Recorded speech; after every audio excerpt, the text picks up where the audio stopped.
invitamos al compañero Marcelo Ramal a hacer uso de la palabra. Lo primero que me parece importante, y quiero tomar un poco lo de Eduardo en un sentido general, Eduardo, Revolución Traicionada, es decir, el libro donde Trotsky desenvuelve una caracterización profunda de la Unión Soviética ya bajo el estalinismo, el proceso de burocratización. El primer elemento que me parece importante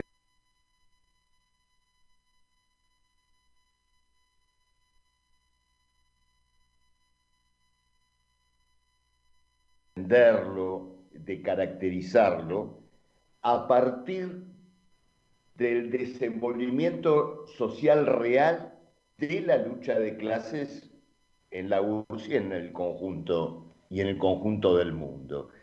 Eh, el problema del Estado obrero y de su burocratización ha sido muchas veces abordado en la pretensión de encontrar una suerte de ley general de las transiciones al socialismo. Y lo de Trotsky no es eso. Trotsky desenvuelve las condiciones históricas concretas en las cuales se desenvolvió esa burocratización de la URSS y metodológicamente fundamental para entender lo que pasó y también para entender a nuestro juicio finalmente en qué etapa histórica hoy nos encontramos. Uno de los primeros capítulos de este libro, que citó Eduardo, la Revolución Traicionada, ya en su título llama la atención y muestra un poco esto que estoy señalando. Ese capítulo se llama Programa y Realidad. Entonces dice, sí, estudiamos algo. Marx, Engels nos dejaron una teoría sobre la transición entre el capitalismo y el comunismo.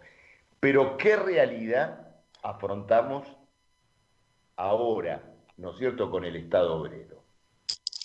Entonces, claro, Trotsky en este punto recuerda, ¿no es cierto?, aquel concepto sintético y a la vez impresionante de Engels, de que finalmente la disolución del Estado, es decir, después de un periodo de transición donde la clase obrera ejerce el poder del Estado y finalmente ese Estado, como expresión ya no de una minoría, sino de una mayoría, tiende a fusionarse con ella, bueno, Engels se pregunta de qué depende esa transición, esa progresiva disolución.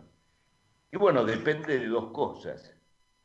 De terminar con el dominio de la clase explotadora, terminar con el dominio de la burguesía y terminar con la lucha por la existencia individual. Y esto, que de pronto para muchos simplemente era un agregado como para seguir de largo, es casi el punto de apoyo, el elemento medular sobre el cual se desenvuelve el análisis de Trotsky sobre la URSS. Porque efectivamente dice, sí, la clase obrera tomó el poder, pero toma el poder sobre una base precaria de desarrollo de las fuerzas productivas que hace que aquella premisa de Marx, tomar de cada cual según su capacidad y darle a cada cual según su necesidad, todavía no se puede cumplir. Trotsky señala en la Revolución Traicionada que Marx incluso va a mostrar este problema hasta para el capitalismo industrial avanzado, como el de Estados Unidos. Si se tomara el poder en Estados Unidos, aún no existirían las condiciones para resolver esta famosa cuestión de la lucha por la existencia individual. Pero ni qué decir de una sociedad como la que provenía de la Rusia zarista con el peso del atraso, con los fenómenos que Trotsky ya había analizado magistralmente del desarrollo desigual, y naturalmente también con el peso de la guerra, de la hambruna y de todos los elementos que convivían, ¿no es cierto?, en ese periodo histórico. Entonces, efectivamente, dice, sí, programa y realidad. Esta es la realidad que atraviesa el Estado obrero.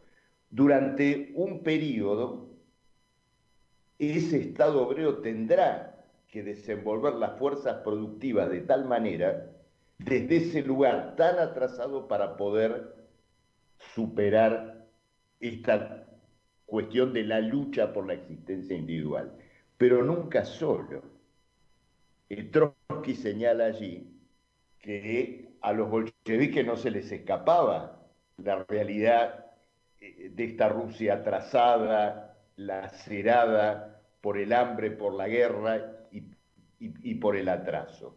Pero apostaba a la revolución mundial, apostaba a poder apoyarse en la revolución alemana, en la revolución europea, y sobre esa base nutrirse de todas las conquistas que en términos de la productividad del trabajo y del desarrollo general de las fuerzas productivas podía encontrar la Rusia soviética en la extensión de la revolución.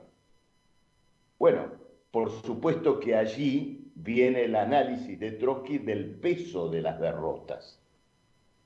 Entonces, es esa Rusia atrasada, aislada por la derrota de la Revolución Alemana del 23, naturalmente más adelante de la masacre en China de 1927.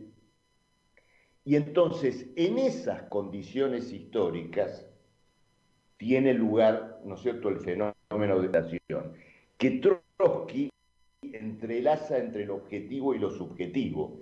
Hay un concepto impresionante de él en la Revolución Traicionada, que es referirse a la autocracia estalinista como causa y consecuencia de la burocratización de la URSS y del impas del Estado obrero.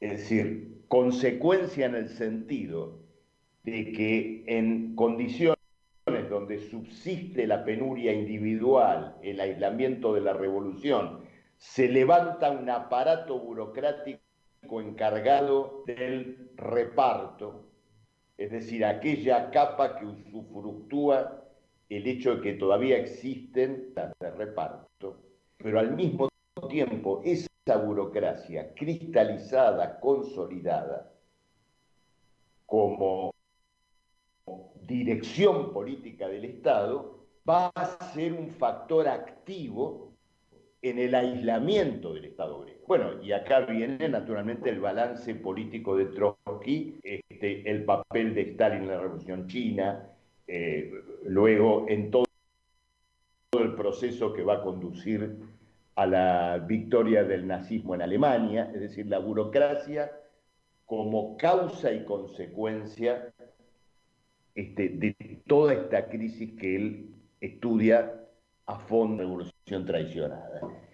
Y en este punto, por supuesto, en esta cuestión de la burocracia como causa, está el análisis de la burocratización, de la osificación del propio partido bolchevique, a través de la eliminación de su democracia interior. Trotsky hace en este punto una interesante entre el otro partido bolchevique, el partido bolchevique de él, de Lenin, que señala él delimitaciones y fronteras marcadas para el ingreso de militantes a sus filas, pero entre los que ya son parte de sus filas del partido bolchevique, reina la discusión, el debate, la democracia interna, y él señala, ¿no es cierto?, en un texto, ¿no es cierto?, interesante donde caracteriza a la historia del bolchevismo como la historia de una lucha de fracciones, de tendencias, señalando lo siguiente: como un organismo que se propone cambiar el mundo y reúne bajo sus banderas a negadores, rebeldes y combatientes temerarios, podría vivir y crecer sin conflictos ideológicos, sin agrupaciones, sin formaciones fraccionales temporales. Bueno, e inmediatamente señala que el equilibrio y la tensión en esa lucha política interior en el bolchevismo lo marcaba una dirección cuya autoridad emanaba de sus aciertos políticos, es decir, de sus propios valores y no naturalmente del despotismo, ni mucho menos, ¿no es cierto?, del propio aparato estatal. Entonces, en este plano es como se ve a la burocracia como un producto histórico concreto y luego también como un producto de una lucha política determinada que va a tener lugar en la URSS, que se va a extender durante todo un periodo, que va a recorrer desde la oposición de izquierda y ya cuando Trotsky escribe La Revolución Traicionada, con la formación, ¿no es cierto?, y la maduración de la Constitución de la Cuarta Internacional. Todo esto es enorme, ustedes se dan cuenta, programa y realidad, es decir, no la aplicación del dogma que alguna vez leyó sobre la realidad del Estado burocratizado, sino tomar al Estado burocratizado como un fenómeno histórico vivo e interpretarlo como un producto, un resultado de la lucha de clases. Pero probablemente supera todavía todo esto el pronóstico y el señalamiento final de Trotsky sobre el destino de la URSS. Y entonces, claro, señala, no quiero extenderme demasiado en esto, pero caracteriza la burocracia como una capa inestable. Esta capa que ejerce un arbitraje entre el imperialismo mundial de un lado y las masas de la Unión Soviética por el otro, está parada en un equilibrio incierto, inestable, y más temprano que tarde, dice Trotsky, va a buscar asentar sus privilegios en base a relaciones de propiedad. Y entonces señala, bueno, acá vienen los dos grandes senderos.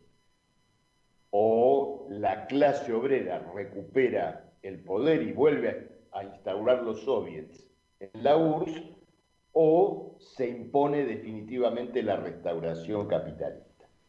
Entonces, la enorme pregunta que deja la revolución traicionada es si esta pregunta de Trotsky ya ha tenido respuesta o su respuesta se está librando ahora en medio de episodios enormemente ricos y de un carácter revolucionario. Esto es lo que nosotros, esto último, sin duda, es lo que nosotros pensamos. Porque, ¿qué pasó después? Estamos hablando, Eduardo lo citó, Trotsky escribe La Traicionada en 1935, 1936, se publica, entiendo, en 1937, viene la guerra. Entonces vienen, para tratar de ser sintético, ¿no es cierto?, dos grandes estadios, ¿no es cierto?, dos grandes episodios. La tentativa del socialismo en un solo país y la convivencia política y competencia económica con los bloques capitalistas, y cuando esas posibilidades se agotan, cuando la posibilidad de la autarquía económica demuestra sus límites, comienza el entrelazamiento entre los estados obreros y el capital internacional. a través del mecanismo de los préstamos, de la deuda externa, del intento de superar inclusive los límites al consumo de las masas por la vía de un proceso de endeudamiento. Cuando esta situación, cuando este proceso entra en crisis, vamos a tener, ¿no es cierto?, el momento decisivo, ¿no es cierto?, de fines de los años 80, cuando se inicia el proceso de disgregación de los estados donde se había expropiado al capital y lo que conocemos como el proceso de restauración capitalista. Leyendo un texto de Nuestra Corriente del año 1991-1992, un texto de Altamira que está en uno de los primeros números en defensa del marxismo, que se llama justamente La crisis mundial, tiene un concepto que, fíjense cómo se une a esto que estamos discutiendo de la revolución traicionada, porque ese texto dice lo siguiente: este proceso de disgregación de la URSS, de restauración capitalista, puede ser analizado con independencia de la crisis mundial capitalista. No. La restauración del capital y la crisis capitalista, que ya había tenido sus poderosas manifestaciones a comienzos de los años 70, son un proceso único que se tienen que estudiar en sus interrelaciones. ¿Y qué dice la revolución traicionada? ¿Qué dice Trotsky en sus 2 o 3 últimas páginas? Dice lo siguiente: el destino final de la URSS se va a jugar en el escenario más general de la lucha de clases mundial. Muchos años antes, cuando se discutía si la URSS estaba madura o no para el socialismo, el mismo Trotsky dijo lo siguiente: la URSS será un país atrasado, con desarrollo desigual, todo lo que ustedes quieran, pero el capitalismo internacional es el que está maduro ya para la revolución. Tenemos entonces este episodio de la revolución traicionada, el porvenir de la URSS se va a jugar en la arena de clases mundial, y cuando comienza el proceso de restauración capitalista, este señalamiento político que quiero rescatar, de que no escindimos a la disgregación de los estados obreros del proceso más general de crisis mundial. ¿Por qué motivo? Bueno, por un motivo elemental, que luego en su medida se va a verificar. ¿En qué medida? Bueno, que la restauración capitalista constituía para el capitalismo mundial una oportunidad fabulosa para revertir las tendencias a la sobreacumulación, a la sobreproducción, encontrar una vía de salida a los capitales sobrantes. Bueno, y esta fue la gran apuesta de la restauración y todas las ilusiones acompañadas después en torno de la globalización, la internacionalización del capital e incluso el fin de la historia.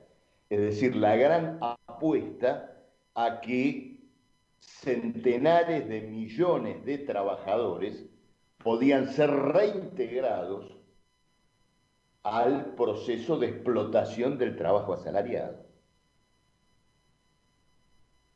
Pero yendo a hoy, y dicho todo esto, ¿qué etapa histórica estamos recorriendo hoy después, ¿no es cierto?, de todo esto que discutimos y que analizamos? La etapa que estamos recorriendo hoy es la del agotamiento de esa tentativa de resucitar al capitalismo. De vía de salida a la producción sobrante y capitales sobrantes, la restauración capitalista se ha vuelto un factor de reproducción ampliada de todas las contradicciones del capital.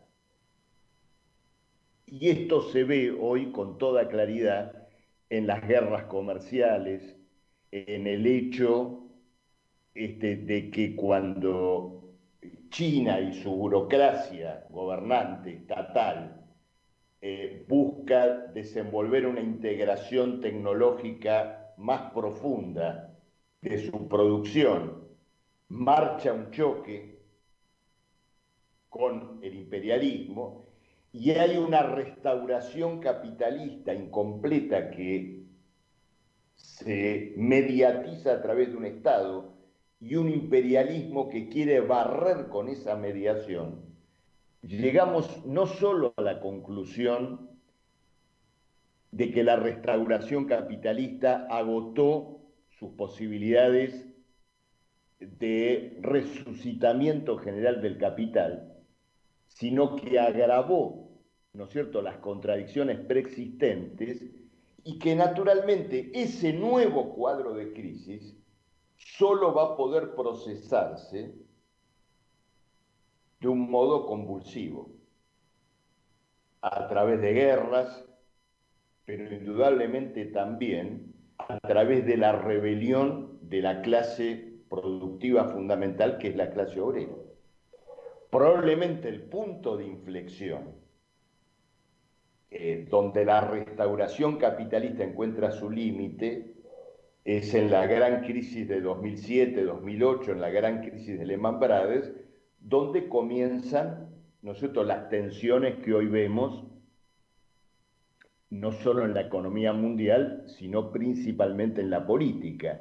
Y el hecho de que en Rusia, por ejemplo, y en China, se hayan encaramado regímenes de arbitraje personal, regímenes de naturaleza bonapartista, esto implica también una confesión de que solamente sobre estos métodos despóticos puede arbitrarse las terribles tendencias disgregadoras que la restauración capitalista genera sobre sus economías.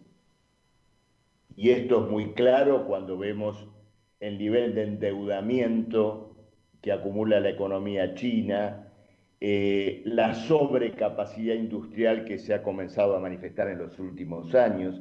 En definitiva, la gran esperanza del capital se ha convertido en la reproducción ampliada de todas las contradicciones del capital. Y esto es lo que explica, por supuesto, no solo los fenómenos de reacción política o el armado de guerras de procuración e incluso las extorsiones políticas que apuntan a una guerra mayor. Todo esto expresa también por qué estamos en una etapa de rebeliones populares y de revoluciones. La clase obrera, los explotados del mundo, están buscando las vías de intervención en esta crisis, como se vio en la rebelión norteamericana, como se ve en la revolución chilena, como estamos viendo en el Líbano, como estamos viendo en todo un conjunto de países y fuertemente, ¿no es cierto?, en nuestro continente, dando cuenta de que efectivamente la historia nos está colocando, ¿no es cierto?, en un punto de inflexión. Entonces, completando esta cuestión, quiero señalar que efectivamente aquel pronóstico de Trotsky, en el sentido que el porvenir de los estados obreros se va a jugar en la arena de la lucha de clases mundial, a nosotros nos ha tocado vivirlo del modo más directo y más claro. Y quiero terminar con un señalamiento vinculado con algo que es muy caro a los trotskistas y que debatimos siempre, que tiene que ver con este tema de la crisis de dirección. ¿Por qué? Porque muchas veces se coloca sobre esto este ángulo completamente equivocado de quien ve una cierta lucha de clases y la invalida porque probablemente no sigue la lógica que él ha querido establecer para ella o simplemente no ha logrado una respuesta política para sus planteos. Pero el problema central de la crisis de dirección no solo es, sino que ha sido la capacidad de quien pretende ser dirección de caracterizar y comprender una etapa histórica. No hay política posible sin esa capacidad de caracterización y de comprensión. Es interesante porque este debate se daba, por ejemplo, en la socialdemocracia alemana o en los años de la Segunda Internacional, entre reformistas y revolucionarios. Entonces, bueno, un ala que luego confluiría con Lenin en la Tercera Internacional decía, el capitalismo va a la guerra, al derrumbe, a la crisis, y otro ala decía, no, el capitalismo tiene posibilidades ilimitadas de crecimiento, y los que dicen que, que va al derrumbe, piensan que el capitalismo se cae solo, pero el capitalismo solo puede ser superado con una dirección. El único problema que quienes postulaban esa dirección no creían en que el capitalismo marchaba a una crisis. Y quienes llevaron adelante la primera revolución, la llevaron adelante munidos y armados en la caracterización de la crisis y de la guerra. Entonces, resumiendo, digamos, o revisando ese derrotero, creo que efectivamente el primer paso para el desarrollo de una dirección revolucionaria hoy es la comprensión de esta etapa histórica absolutamente extraordinaria que vivimos hoy, donde una enorme tentativa de relanzamiento capitalista ha mostrado sus límites. Esos límites conducen a la polarización política, a la guerra, pero también a la revolución, y es necesario desarrollar una izquierda que se coloque a la altura de esos acontecimientos. Bueno, esto es lo que me surge de todo lo interesante que recogieron Eduardo y Olga, y bueno, de las cosas que también me puse a leer para tratar de participar con los compañeros. Gracias.